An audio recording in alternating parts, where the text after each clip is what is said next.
এত প্যারা থাকলে কি আর গাড়ি চালানো যায়? আউযুবিল্লাহি মিনাশ শাইতানির রাজিম। বিসমিল্লাহির রহমানির রহিম। আসসালামু আলাইকুম। কেমন আছেন আপনারা সবাই? আলহামদুলিল্লাহ, আমিও ভালো আছি আপনাদের দোয়ায়। তো এখন এই মুহূর্তে আমি মতিঝিল থেকে বেরোলাম, এখন যাবো তেজগাঁ। যদিও বা এখন ব্যাংক আওয়ার শেষ, ব্যাংক এখন সময় 2:30 পর্যন্ত, এখন বাজছে 3টা, তার মানে আমি আরো আধা ঘন্টা বেশি কাজ করছি ব্যাংক আওয়ারে। এটা দুটো ব্যাংকের কাজ করছি আমি। তো এখন আমাকে এই খুব শর্ট টাইমের ভিতর যেতে হবে আমাকে তেজগাঁ, কারণ যে অফিসে আমি যাব ওই অফিস আপনার 3টা বাজে বন্ধ হয়। আমাদেরকে শিডিউল দেয় 3টা পর্যন্ত, বাট ওনারা থাকে হলো 3:30 পর্যন্ত। তো আমার হাতে এখন বর্তমানে খুবই সময় কম আছে, একদম কম আছে, নাই বলতে চল। ফোন দিয়েছিলাম, উনি আমাকে বলছে যে ভাই আমি 3টা বাজে বের হবো। তো ওনাকে আমি রিকোয়েস্ট করছি যে আপনি আমার জন্য একটু কাইন্ডলি একটু করেন।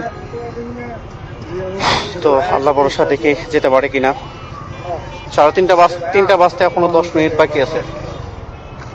পাগলা ঘোড়ার মতো আমাকে পৌঁছাতে হবে। জানি না পৌঁছাতে পারবো কিনা।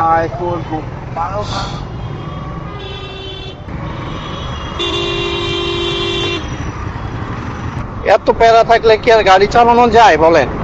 প্যারা আমি নিতে চাই না, কিন্তু প্যারা আমার ঘাড়ে এসে বসে, তখন কি করব বলেন?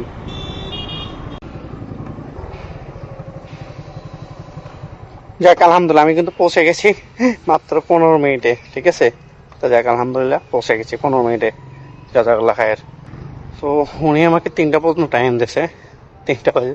তো এখন বাজতেছে 3টা 6, অলমোস্ট আমার 6 মিনিট লেট। লিফটে উঠতে আরো 2 মিনিট লাগতে পারে। তো যাই হোক, সব মিলিয়ে 10 মিনিটের মতো লেট। তো যাই দেখি ওনাকে পাই কিনা।